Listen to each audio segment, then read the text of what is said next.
दुनिया में दो तरह के लोग होते हैं। एक जो पूरी जिंदगी मेहनत करते रहते हैं और दूसरे जो पावरफुल लोगों के करीब रहकर अपॉर्चुनिटीज को अपनी तरफ आते हुए देखते हैं। सच ये है, आज सक्सेस का सवाल टैलेंट का नहीं है। आज का सवाल ये है तुम किस सर्कल का हिस्सा हो। 500 साल पहले एक आदमी ने पावर और इन्फ्लुएंस के रूल्स लिखे थे। उसका नाम था निकोलो मैकियावेली।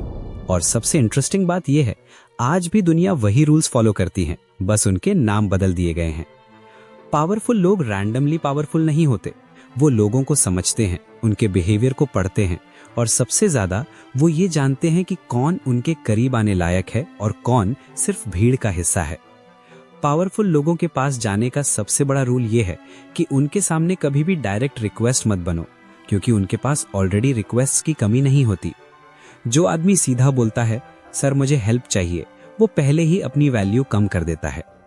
पावरफुल लोग रिक्वेस्ट्स याद नहीं रखते, वो सिर्फ उन लोगों को याद रखते हैं जो उन्हें इंटरेस्टिंग लगते हैं।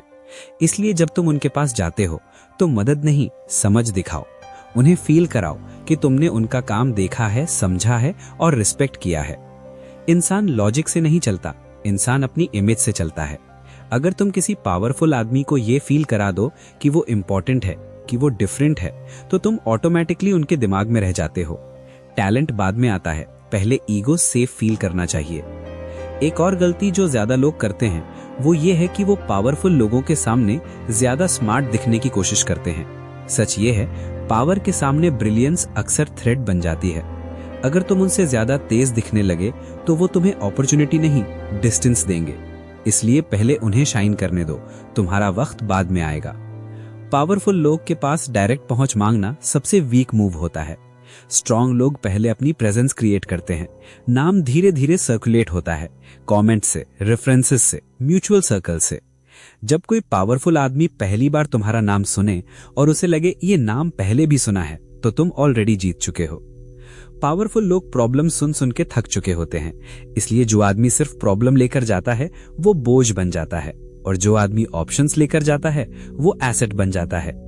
पावर हमेशा उनके पास जाती है जो डिसीजंस इजी बना देते हैं। टाइम पावर का सबसे महंगा रिसोर्स है। अगर तुम उनका टाइम वेस्ट करते हो तो तुम अपनी वैल्यू खुद कम कर देते हो।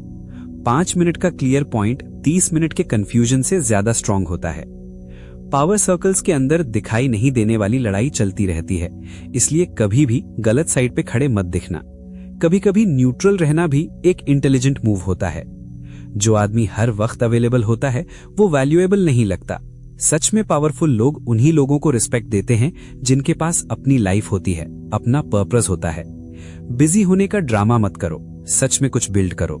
जब तुम्हारा खुद का वर्ल्ड होता है तब लोग तुम्हें रिस्पेक्ट देते हैं। अगर कभी तुम्हें किसी पावरफुल आदमी की बात से असहमति हो तो सीधा चैलेंज मत करो। पावर के सामने ट्रुथ भी सॉफ्ट लैंग्वेज में बोला जाता है। गलत है बोलना लोग भूल जाते हैं। अगर इस एंगल से देखें, ये सेंटेंस लोग याद रखते हैं। और जब कभी लगे कि कोई कनेक्शन अब काम का नहीं रहा तो उसे जलाओ मत, शोर मत मचाओ, धीरे से आगे बढ़ो। क्योंकि आज जो इररिलेवेंट लगता है कल पावरफुल हो सकता है, और आज जो पावरफुल है कल पावरलेस हो सकता है। पावर परमानेंट नहीं होती, सिर्फ रूल्स चेंज होते हैं। इसलिए रूल सिंपल है, सबको रिस्पेक्ट दो, फ्यूचर के साथ अलाइन रहो। कनेक्शंस लक से नहीं बनते, कनेक्शंस समझ से बनते हैं। अगर तुम सिर्फ मेहनत करोगे तो तुम काम करते रहोगे, लेकिन अगर तुम पावर डायनामिक समझोगे तो काम खुद तुम्हारे पास आएगा। आखिरी सवाल ये नहीं है तुम कितने टैलेंटेड हो, असली सवाल ये है तुम किस टेबल पे बैठे हो।